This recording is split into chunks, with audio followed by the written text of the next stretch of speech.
Listen to the audiobook, Tess of the D'Urbervilles, by Thomas Hardy, Level B2, Iwa Reading Club.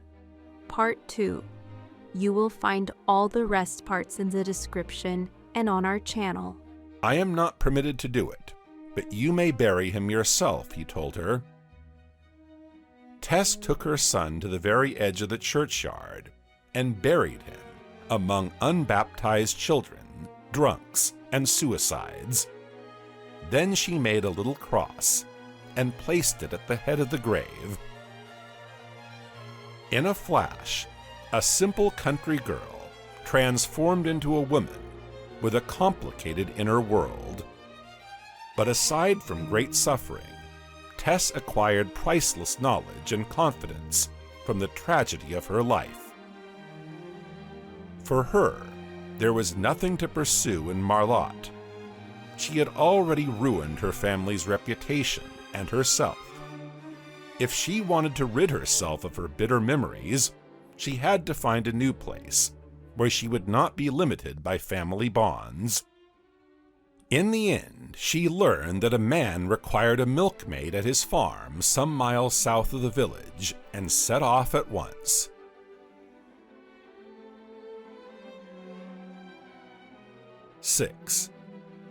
As soon as she arrived at the farm, she went to talk to the chief dairyman, Mr. Crick.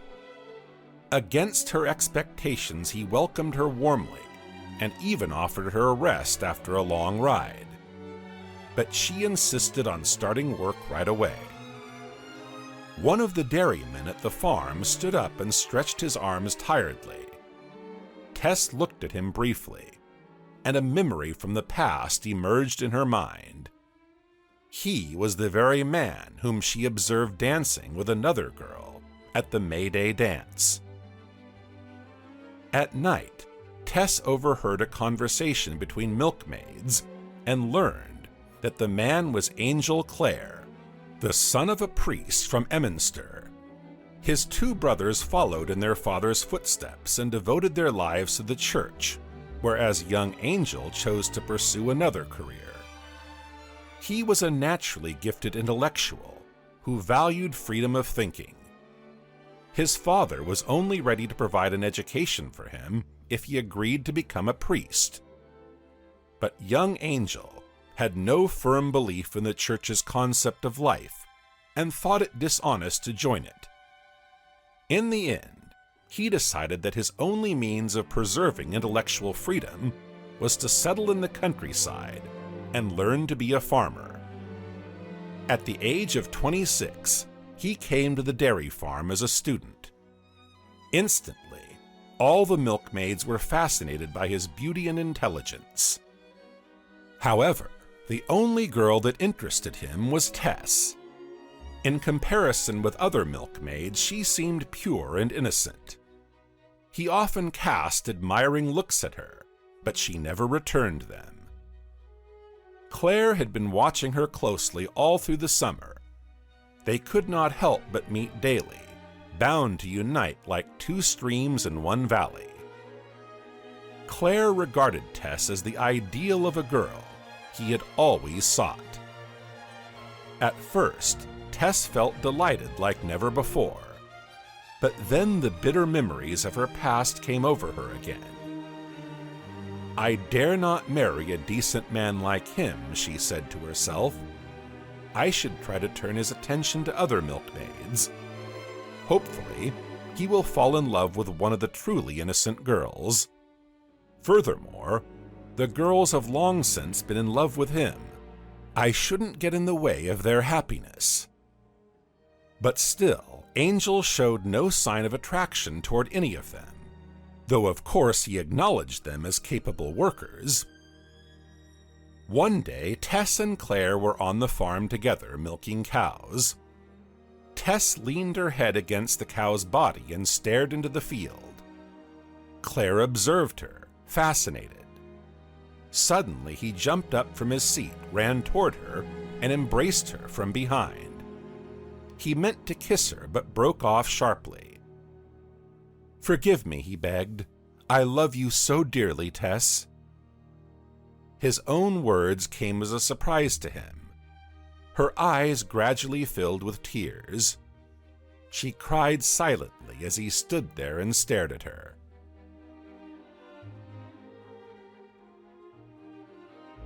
"7. To sort out his complicated feelings, Angel decided to stay away from Tess for a while and went to visit his family in Emminster. His parents and brothers never approved of his decision to settle on a farm. They were somewhat disgusted by the change in his manner and conduct caused by his rural lifestyle. After dinner, the Clares debated over Angel's marriage prospects. "Mercy Chant seems like a perfect match for a farmer," remarked his father. "She is clever and sufficiently sophisticated." "But father, I assume that a wife who understands the aspects of farm life would be better," objected Angel, "and I have just met one. She is pure and sensitive, capable, hard-working, and devoted to God." "Is she of noble origin?" interrupted his mother. Angel replied after a moment's hesitation. "She is the daughter of a simple countryman, but I will educate her myself. The crucial thing is she possesses a soul pure as a child's." His parents didn't approve of his decision, but were pleased to learn that his lover was a firm believer. Finally, they agreed to meet her. On the day of Angel's departure, his father volunteered to accompany him to the farm. "Recently, a young man and his blind mother have settled in an estate near Trantridge," he told him on their way. "They claim to be actual heirs to the honored d'Urbervilles, but I don't believe it. They have simply taken the noble name to themselves and are trying to live up to it. Anyway, during the last service at the church, I pointed out that the man's conduct had been inappropriate. Shortly afterward, as I encountered him on the street, he offended me publicly, with no respect for my gray hairs." "You do not deserve any offensive words," cried Angel. "Such offenses matter little to me," said the priest. "It is my obligation to inform people of their wrongdoings." Angel arrived at the farm before sunrise. He ran into Tess in the house, as she was feeling her way through the darkness of the hallway, with her arms extended forward. It was time for skimming. Her eyes flashed as she saw him. He embraced her and whispered in her ear, "I couldn't wait to see you, Tessie." Together they went to the milk room, and Tess started skimming, though she was distracted and barely conscious of what she was doing. She lost all concentration as she felt Angel embracing her from behind. "Soon I shall become a farmer," he began softly, "and I will need a capable wife by my side. Tell me, will you agree to be my wife?" Her voice broke as she started to cry. "Mr. Clare, I am absolutely in love with you, but I don't have the right. I simply cannot marry you." "I didn't mean to rush you, my love," he said in a comforting tone. "I shall grant you enough time to think it through."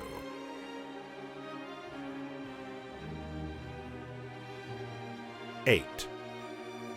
Claire kept making the same inquiry all through the month, but Tess answered in the negative each time.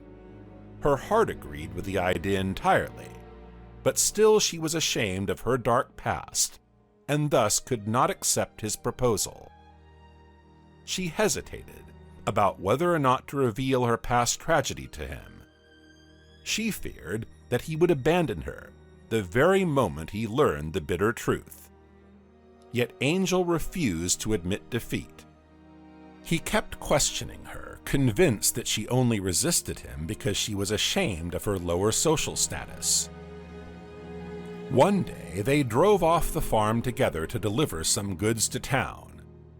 As they were passing an old deserted estate, Angel mentioned that it once belonged to the honored family of d'Urbervilles.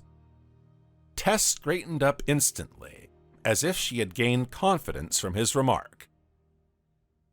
"There is something I must tell you about my past," she began quietly. At first she was resolved to tell everything, but at the most crucial moment her confidence was gone.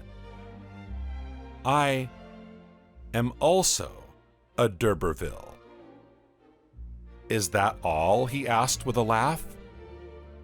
"Yes," she whispered, and lowered her head, "but I'd rather refuse that name." "Well, that's remarkable," he cried. "Your noble origin will make you a better match for me in the eyes of my family. If you want another name, you should marry me and take mine." "If you're sure that it will make you happy," she whispered, "then I'll marry you." She embraced him, and a steady stream of tears flowed down her face. She was incapable of resisting her passionate love for him anymore. Later, she told him that she had to send an urgent letter to her mother in Marlotte. He immediately recalled the May Day dance and the sad girl he wouldn't dance with. Tess's mother responded with a brief letter. She was delighted to receive the good news, but warned Tess to never tell her future husband about her dark past. Tess gladly took the advice and spent an entire month without a care. But then, her past concerns returned to her. She decided to reveal her secrets to Angel, but felt unworthy of him and terrified to speak to him openly. The wedding was scheduled for the last day of December. Angel proposed to spend their honeymoon at the old d'Urberville estate. There was a farm there that would enable them to get used to their farming lifestyle. To her relief, Angel resolved to have a private wedding at the church instead of conducting a grand ceremony. The day of the wedding drew nearer. Tess knew she had to reveal her tragic past to Angel soon, but somehow she still couldn't bring herself to speak to him. At night, she composed a long letter in which she related the horrible incident from 3 years ago. Then she pushed the letter under the door of Angel's room. In the morning, she was terrified to look him in the eye. However, he treated her as kindly as usual. Could he have not read my letter, she thought in confusion? Apparently, it had slipped under his carpet and he never read it. On the day of their wedding, she made another attempt to confess to him, but he simply rejected her. He said they didn't have time for it in the middle of their wedding preparations, but would surely talk later. There were very few people in the church. Neither Tess's family nor Angel's came to their wedding. The engaged couple was only accompanied by Mr. and Mrs. Crick and a few milkmaids. Angel kissed Tess and she became Mrs. Angel Clare. But did she have any moral right to the name? Was she not truly Mrs. Alexander d'Urberville? Afterward, they went to the d'Urberville estate together. In the evening, they seated themselves by the fire, and Angel spoke quietly. Now is the time for us both to confess our faults. Hopefully, you will find the courage in yourself to forgive mine. Years ago, when I was in London, I slept with a woman, but I swear to you, our connection only lasted for 2 days. "Oh, Angel," cried Tess, "of course I forgive you. I am almost delighted now, because you will be able to forgive me too." She held his hand tight. The fire burned bright like the flames of hell, and her shadow rose high upon the wall.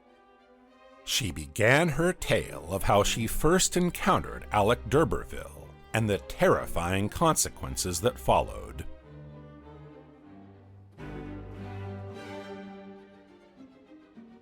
"9. Angel stared at the fire and mixed the embers, though it wasn't at all necessary.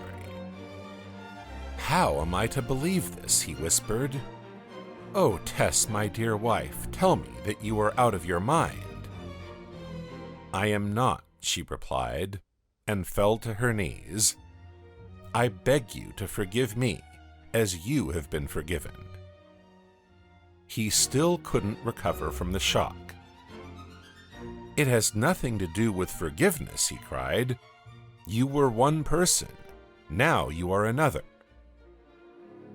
"Have you no love for me, then?" she asked as tears came to her eyes. "I have no right to demand anything from you. If you want me to leave, I'll leave. If you forbid me to talk to you, I won't say another word. Your wish is my command, even if you mean for me to kill myself." Tess was blind with tears and didn't notice that Angel was crying too. He was struggling with his own love for her. He knew Tess was not to blame for the tragedy as much as Alec d'Urberville, and forgave her entirely. But could he still love her? He told Tess to go to bed. Meanwhile, he would go for a lonely walk to think. Tess obeyed him. Having nothing more to fear or hope for, she collapsed on the bed and fell asleep. Angel returned after a while and prepared himself a bed downstairs. Then he went upstairs quietly to check on Tess. He watched her sleep with relief, but couldn't help thinking that having shifted the load of her life upon his shoulders, she was now enjoying a carefree rest.